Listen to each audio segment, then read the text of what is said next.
So இன்னைக்கு நம்ம பார்க்க போகிற கரண்ட் அஃபேர்ஸ் என்ன அப்படின்னா தோல் ஏற்றுமதி.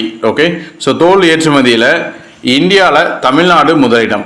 ஓகே, ஸோ கிட்டத்தட்ட ஒரு 35 to 40% இந்தியாவில் இருக்கிற தோல் ஏற்றுமதியில் தமிழ்நாடு தான் பண்ணுது. ஓகேவா, ஸோ இது 1630.65 ஸ்க்ரீனில் பார்ப்பீங்க. இது வந்து மில்லியன் USD.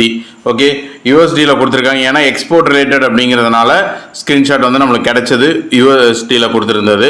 கிட்டத்தட்ட 13,000 கோடி இல்லை 14,000 கோடி வரும். ஓகேவா, ஸோ இந்த வேல்யூ தெரிஞ்சுக்கோங்க. ஃபர்ஸ்ட் இருக்கிறது வந்து தமிழ்நாடு தோல் ஏற்றுமதியில் இந்தியாவில் ஃபர்ஸ்ட் இருக்கிறது வந்து தமிழ்நாடு.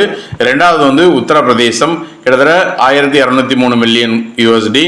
கடைசியாக இருக்கிறது வந்து மூணாவதாக இருக்கிறது வந்து மேற்கு வங்கம். ஓகேவா, 704.5 மில்லியன் USD அப்படிங்கிறது. ஓகேவா, ஸோ இந்த இன்ஃபர்மேஷன் தெரிஞ்சுக்கோங்க. சான்சஸ் இருக்குது கேட்கறதுக்கு. தோல் ஏற்றுமதியில் தமிழ்நாடு முதலிடம் அப்படிங்கிறது.